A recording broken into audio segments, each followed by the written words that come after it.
Welcome to For the Long Run, the podcast exploring the why behind what keeps runners running long, strong, and motivated. I'm your host, Jonathan Levitt. I've been running for a few years now and have the privilege of meeting many incredible runners on my travels all across the country. This podcast is intended to share those amazing conversations. Today's guest is Andie Cozzarelli. Andie is a pro runner for Oiselle, Generation UCAN, Jasyoga, Big Spoon Roasters, InsideTracker, and the newly formed Raleigh Distance Project that she helped to create. In addition to running, Andie is a former engineer turned real estate appraiser. Andie's been a runner for nearly 15 years and has learned a lot over that time. Andie's all about the community aspect of running, and joining Oiselle's Haute Volee team in 2015 helped to kickstart that. Andie and I sat down while she was in Boston for the marathon, so please forgive us if we still seem to have a secondhand runner's high or lack of a voice from too much cheering. Enjoy. Hello again. I'm here with Andie Cozzarelli in Boston, Massachusetts. Thanks for joining in today, Andie. Thanks for having me. Of course. So we are here today. Boston Marathon was yesterday, and this was your first time experiencing the magic of Boston. So what was that like? Probably the coolest thing I have ever experienced. I had heard stories about how good it was, and I had a teammate here last year who experienced the terrible, awful weather that was last year, and she still had a great experience. And so going into this weekend, I had kind of come off of a couple of races I wasn't super happy about, and then was feeling really down about it. Talked to my sports psychologist, and was super excited to come out here, just knowing that I could get a lot of energy from the weekend, and definitely felt like I did. This morning's run was fantastic, so that was a good way to end riding the high. Good way to end the weekend. So yeah, nice. So you mentioned you work with a sports psychologist. Let's hear a little bit about that. Yeah, so his name is Dr. Swope. He is based in Brevard, North Carolina, and I had actually worked with him previously. NC State was connected with him a little bit, and he had done some stuff with Zap Fitness when I was back in college, and so our team got connected with him again this year. So we actually work with him as our sports psychologist, and he's been super helpful for just whenever I'm kind of feeling like something's getting in there in my head that I can't get out.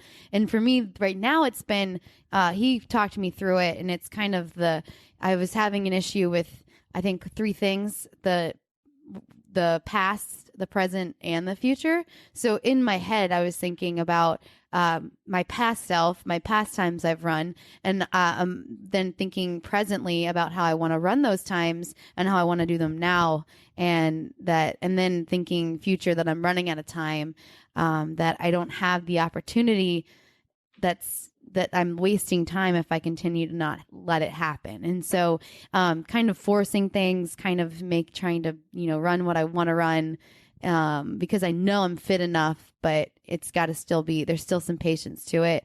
And the last couple years being kind of not so great have been forcing that issue more and more, because I just want results.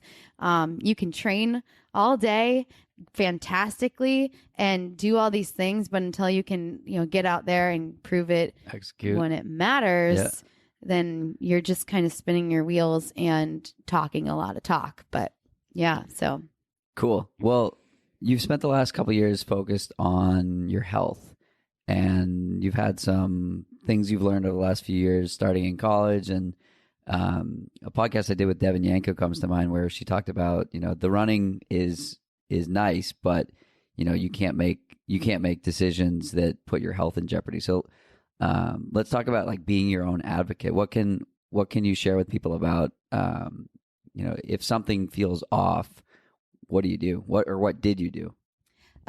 So for me, it's been a long process with my health. I think coming out of college well, in college, I struggled with a lot of the under eating type of stuff. I'm definitely not your tiny, tiny runner. And there's nothing wrong with that type of runner. It's just that there's different body types, and that's not mine. But I wanted to be that body type. So I was constantly trying to eat less so that I could be smaller and smaller. But I wasn't under eating to a point where it was, I guess, making me, I wasn't in a anorexic or like some type of eating disorder state. It was that like just slightly under eating to the point that you don't really lose weight. You're just kind of stagnant and you feel like you gain weight easily. And that's where I was. And whenever I talked to somebody about this problem, about I feel like I gain weight so easily, they would always say, well, you need to eat more. And that's your biggest problem. And that mentality and that way of speaking to me was so disconnected, because it makes you feel like they're just not listening to you. You know, you say like, I have this problem and and I don't know why. And then when their response is the exact opposite of what you're feeling, it just makes you think that you're the one, like they just don't care, or they don't know what you're trying to say, and that they don't have the answer. And so I kind of struggled with that through coming out of college and in the first couple of years. And I think I also have that same mentality of like, you can just keep working harder and you'll just keep getting better. But to a point that ran out, and I did that for a little bit. And going into the 2016 Olympic trials, overdid it, overtrained. And luckily I was working with a good nutritionist who got me connected with InsideTracker, and we were able to see some of that, the overtraining type stuff going on.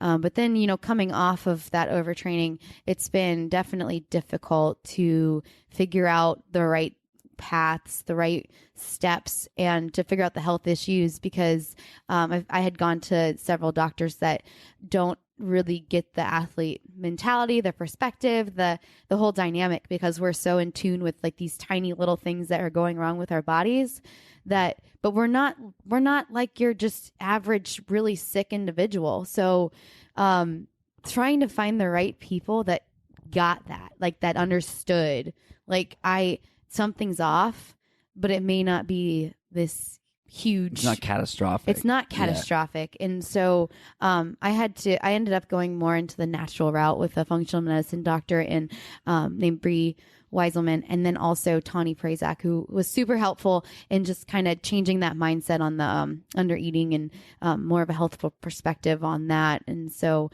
but it was a struggle. I went to a doctor that I told him what was going on. He did some testing, told me that my functional medicine doctor was basically not going to help me. And then told me I was feeling better than I thought I was. So, and I was just like, how can you even say that? Right. You don't know. So, and it was a bad rabbit hole to go down, going to the wrong people. And when I found the right people, it was like, okay, this is where I need to be. Yeah, I'm not crazy. I'm not crazy. I know. And that can have a huge psychological impact on you as well. So yeah, I mean, you hear it over and over again that like you're just like a piece in the system, and you just have to keep pushing and like, no, this is not right. This is not right. This is not right. Mm-hmm. And it's awesome when you can, you know, finally keep pushing and find the right people. Let's talk about your experience with Tani. I have a lot of friends that have worked with her, and she does amazing work with athletes in particular. Mm-hmm. What was that like? And maybe briefly introduce who Tani is. Yeah, so Tani Prazak is a nutrition scientist and exercise physiologist background. She was also a really great triathlete in her back in a few years ago. But she also kind of dealt with some different eating disorder type behavior, and she ended up with a lot of different gut related issues and the whole slew of stuff that comes with under eating, because it's not just this weight thing. There's other problems that come along with that. So GI distress, you have higher risk for infection, you have your hormonal imbalance, there's thyroid problems can come up, a bunch of stuff. And so she worked with me on, she did a very extensive questionnaire, kind of getting a background on me, She asked me what I was eating, down to the little bits of everything. And then we also did some testing to see, because I have, history with like celiac, gluten-free stuff.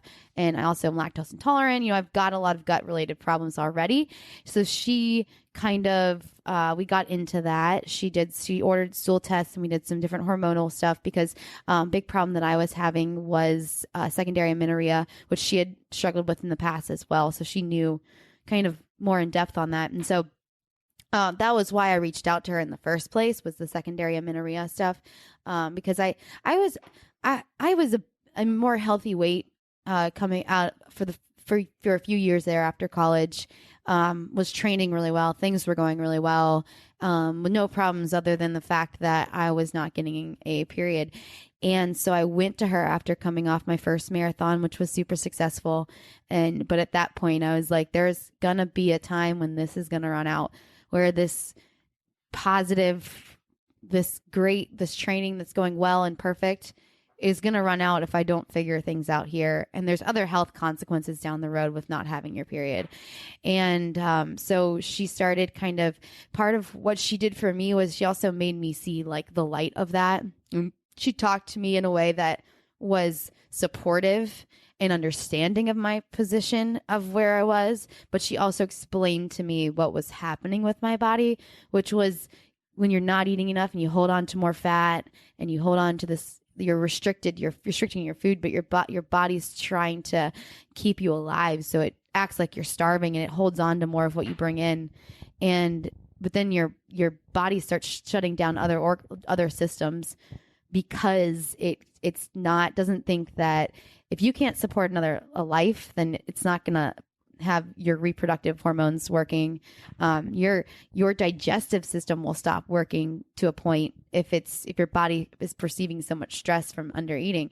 So she taught me those things that I hadn't heard from another doctor. I had been given stuff. I had been gone to an endocrinologist who said, here, take this. So I had been given Band-Aid solutions, but no real long-term help. And that was what Tawny gave me. It was something more specific about actually improving where I was and all that. So she was great. That's awesome. Yeah, she's a great resource for the endurance community, and particularly the female athletes out there. Let's switch gears a little bit. Let's talk about the running community. You are active on social. You're active in the Raleigh community. You're active within Oiselle. Let's talk about. Let's go first with the Raleigh Distance Project. Tell me about that. Yeah. So the Raleigh Distance Project was kind of born out of, there was, I was running in Raleigh. I used to get up at like 5 a.m. by myself, grinding it out, and there was one other girl that I had convinced to get up with me. So the two of us would run, every once in a while during the week, at 5 a.m., 4:30, whatever it was.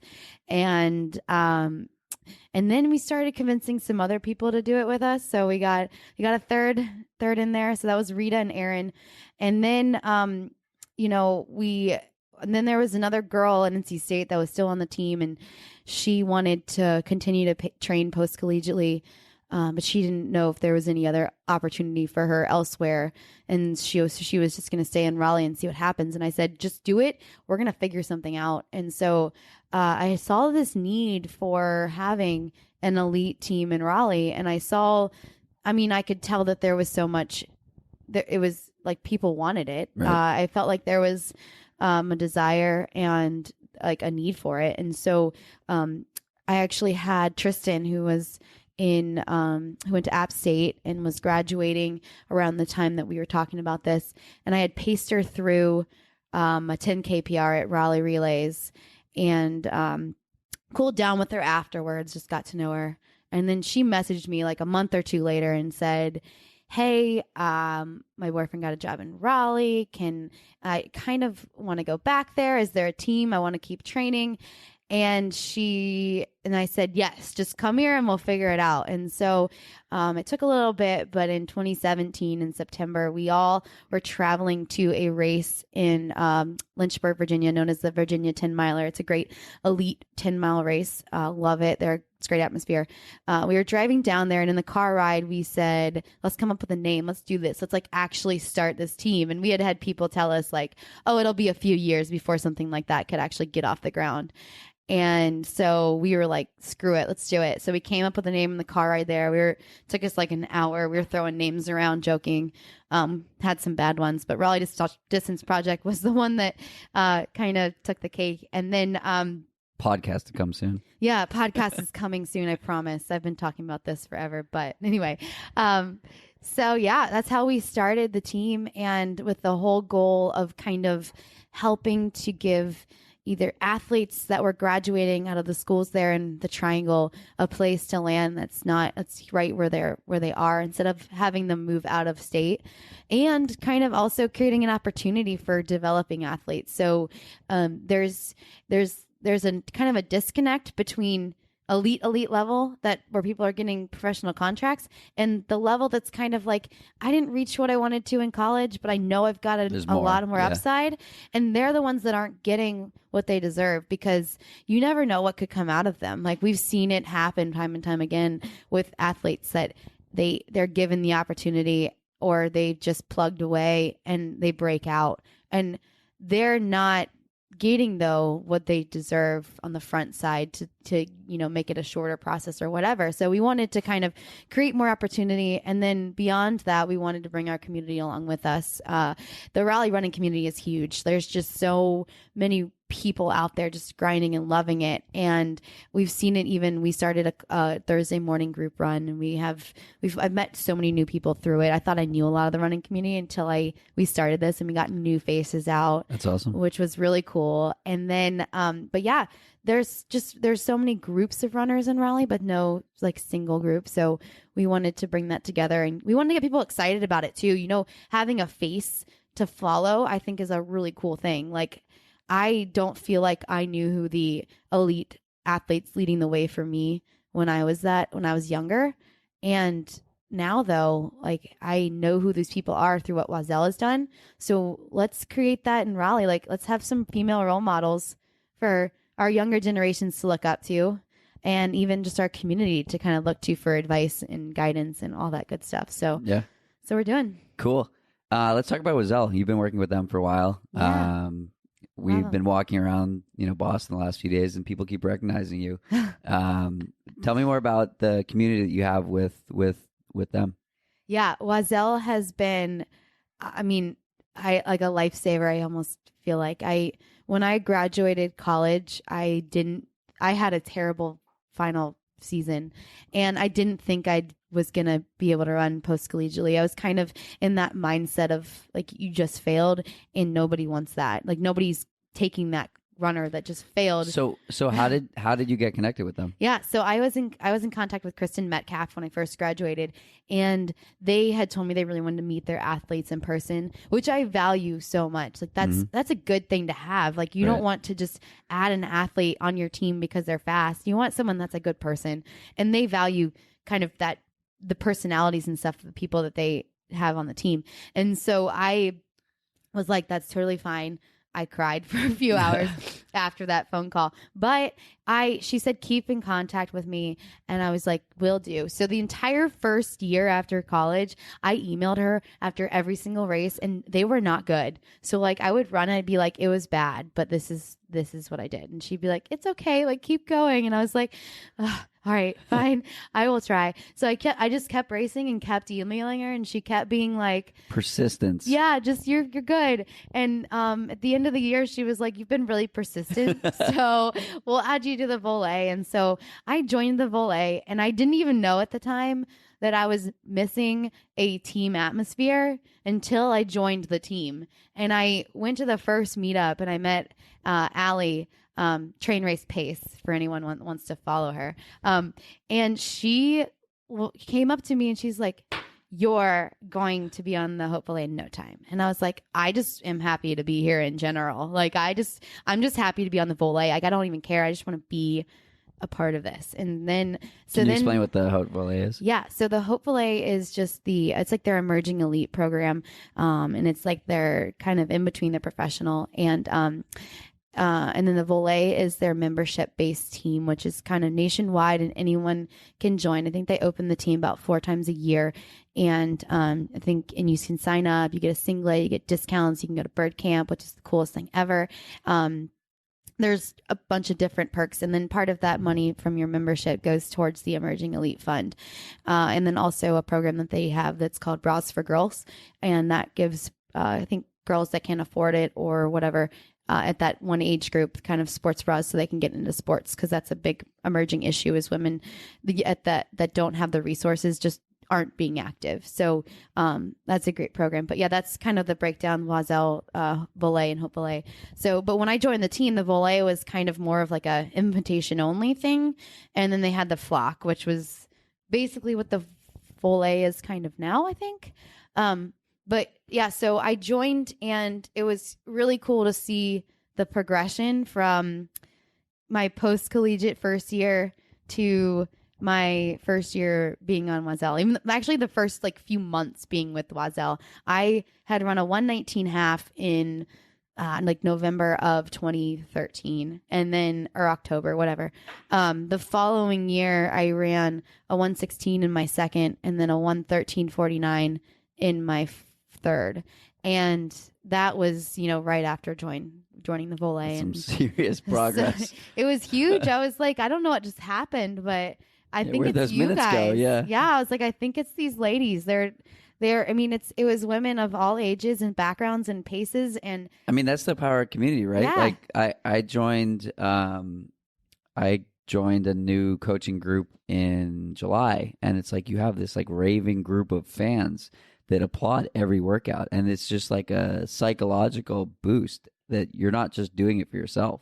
Yeah, that was the year that I also realized, like, my grandfather had passed away in February of that year. And when I went to his funeral, I remember thinking, like, all these people that came, he was a football coach. He was a coach of everything, really. But he was so impactful in people's lives through what he did. And I was like, I want to do that. And it took joining that community to realize that that's where I was going to do it. Like, that's my opportunity to impact people's lives. And I need to do, like, I want to love running because I want to have a difference to other people.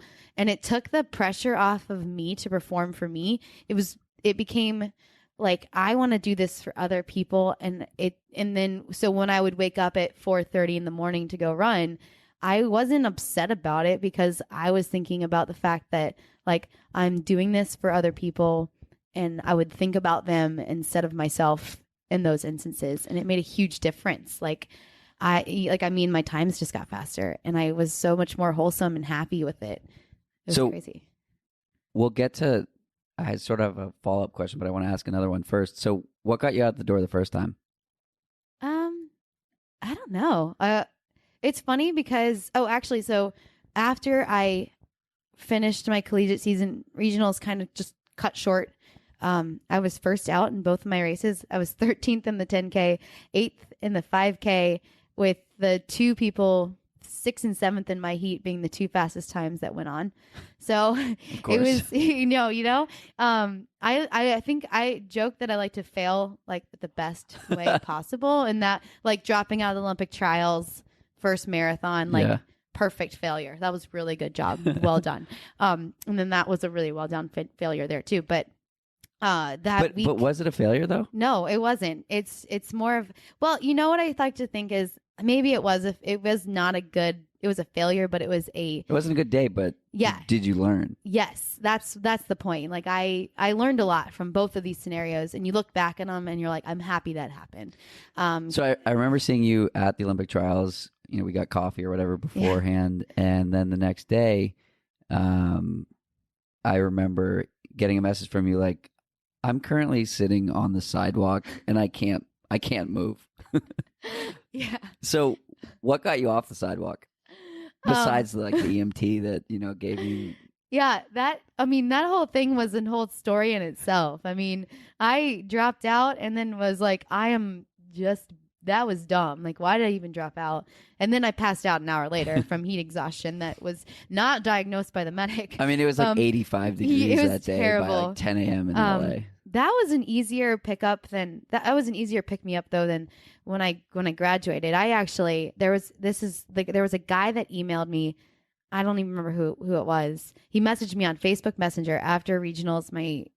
I think I tried to go do the Portland Track Festival 5K to kind of like bounce back, Yeah. and it was also not great. And coming off that, I remember not wanting to get out of bed for like a week. Like I was just like this, like how could everything end just like this with like nothing else left? I put my identity in running more at that point, but some random stranger just said, you should keep running. And I was like, you're right, dude. Let's do this. All right, I'll run. I'll keep running.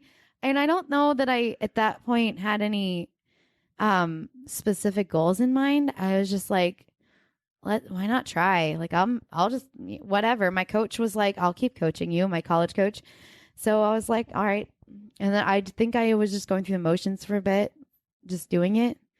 And then finally, like, it came together, but it was a year of like just nonsense. I don't even know. And then after the trials, I think I was like, oh, I only ran a half of a marathon, so maybe I'll just keep training. But before I ran that marathon, I was like severely overtrained, so that was dumb. But I also didn't have anyone saying like, don't do that. Like I just was like, kind of. I only ran a half marathon. Like we're good. And I took like a week or so down. We were in Yosemite, which probably also helped. We were in Yosemite. I didn't run that much, and I just enjoyed that. But I do remember sitting in the room a couple of days after, and I looked at my boyfriend and I said, am I going to be okay? And he said, I can't remember what he said. He said, well, of course you are. And I was just like, okay, I mean, I got to move past this. Yeah. But I think I also thought back to those periods of time when, like, after my collegiate season ended, that I was able to get back off that. Like, I was able to get myself back in a better train of thought and training and all that stuff. And so I just kept going. And I initially was like, oh, I'll qualify in the 10K. No, that was not going to happen. It was a bad. So I think after that season, I was like, I'm going to get an entire month off and I'm not going to do anything. I think I tested InsideTracker coming out of it, trying to make sure that I was ready to go. And then it was just like, let's pick a new marathon. Let's do this. And it worked out well. I mean, I went to Indy and ran a good first marathon, and it was fun. Yeah. So why do you do it? I know you talked a lot about the inspiring other people. Is that the goal, to help other people see that there's always more that can be done and there's more that people can get out of themselves? Is it something else? Yeah, that is honestly the biggest reason, is the inspiring other people. The other thing that I always think about, and sometimes I get emotional when I even think about this, is my grandfather. Last time I saw him, he said, when I get better, I'm going to come to your next race. So that's always in the back of my mind. Like, as long as I still love this sport, I'm going to keep doing it, because he's going to keep showing up there too. And if I don't keep showing up, then like, I don't know, like that's not going to work for me. Right. So keep trying to think of that in addition to the way that I can impact people. I'm living my passion, and I think it's what you should do. Like, you should do what makes you like thrive and your best self. And running's right now, that's running for me. It may not be for the rest of my life. It may turn into something else, and that's what I'm going to chase when I get there. So, yeah. So one of the things that helps the running community go around is sponsorship. And so how do you navigate being authentic, being organic, with having the resources that you need to continue? Yeah. So I am a big believer in working with companies that I believe in and that believe in me. The authenticity is a huge piece for me. And I work right now with InsideTracker, Jasyoga, Oiselle, and UCAN. And then Raleigh Distance Project has a whole another group of sponsors. But the ones I work with individually were companies that I had worked with prior to even becoming sponsored by them. And I wholeheartedly believe in them. And so like I will talk about them and you will be like, well, you're sponsored. But it's because I think that like they are super helpful for other people and that other people would like love to hear about them and how I use them and why I use them. And I can tell people that and I can talk about it passionately because like I legitimately care about those things. So yeah. Cool. What tips do you have for someone that's maybe a year or 2 or 5 or just coming out of college, just behind you, that's also looking to navigate these waters with brands and, things like that? I would say find a brand that in a company that cares, like that supports you and cares about you and is not just there for that's going to put that pressure on you. Because a lot of times I think in post-collegiate running, the world is there's a lot of pressure filled, especially if you're like trying to be just a professional athlete. Right. Like your income, your everything is based on how you do every single day of the week. And that may not work for you and that may work for you, but you have to find where that is because you're going to have ups and downs. You're going to have periods where you're not running as well. And you're going to have to know like how are your sponsors going to respond to that? Now, are they going to be forgiving? Are they going to allow you to kind of navigate those waters? Or are they going to be like, cut, like you got to know like this is going to be a good situation or bad, even no matter what happens. And so kind of thinking about that and then thinking about like, do you like the brand? Like, do you like those shoes that you're running in? Or are you just taking them because they're free? Like, that's the thing that I think was also that I didn't realize when I first started was like, don't just take free things because they're free. Right. Like, make sure that they work for you.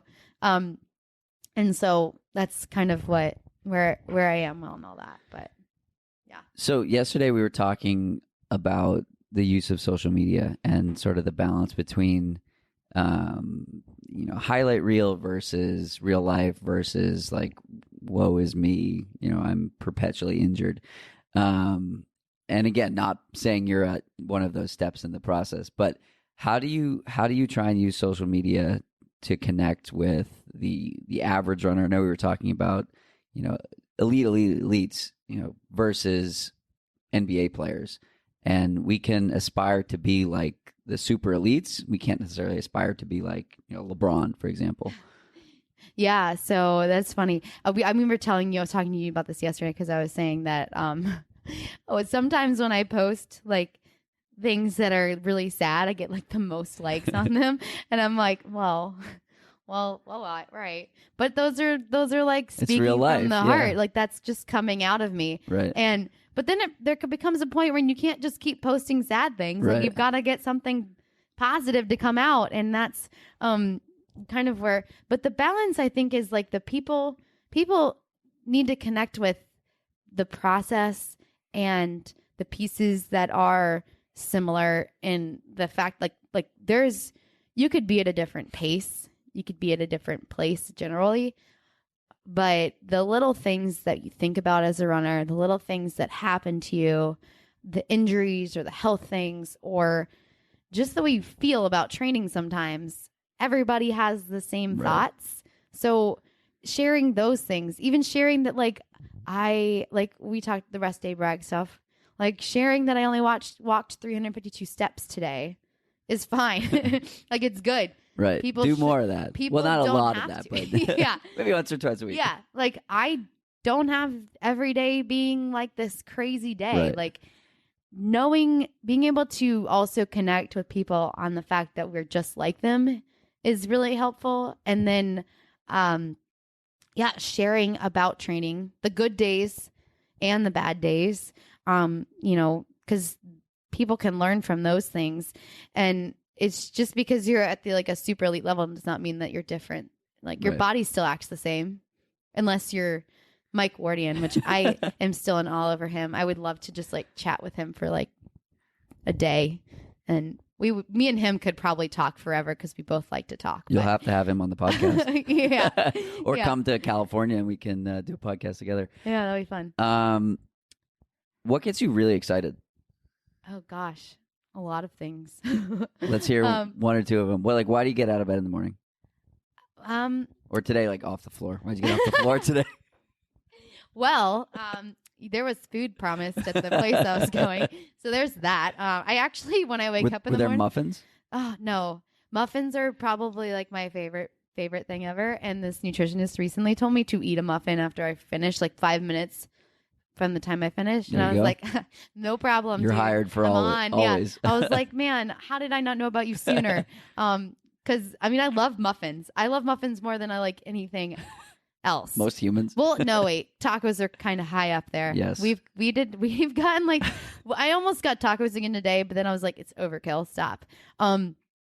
But no, it's funny because I don't know. My boyfriend asked me, he says, I don't know how sometimes you just get up out of bed and you just go run. And I wake up like at 2 hours later and I'm like, she's out there doing stuff, and I'm just sitting here and I'm in awe of it. And I'm like, you know, I mean, I don't know. I do love running. Like, I don't know if I sound obsessive when I say that or just crazy, but I love it. Like, I enjoy it. Not that, and I even love the days when I'm like, oh, yeah, it's the process. It's the highs and the lows. And if it was always awesome, it wouldn't be as enjoyable. Yeah. If it's not hard, why do it? Yeah, like, I don't know. So what are the crazy goals you have for yourself over the next 2 to 5 years? So coming up in Grandma's, at Grandma's Marathon in June, I really want to run my OTQ, which I have been kind of trying to chase down now for a couple of years. And unfortunately, my PR marathon was outside of that window. Right now going through the struggle, it's been a little bit hard to get back there. I had 2 races last year, Grandma's and Indie, that were just a couple minutes off the standard. A little frustrating with that. I stepped back from the marathon just to kind of regroup and do some faster stuff to help me get better at the marathon. But that's what I kind of want to do coming up. And then if I get it at Grandma's, I want to take like a nice break.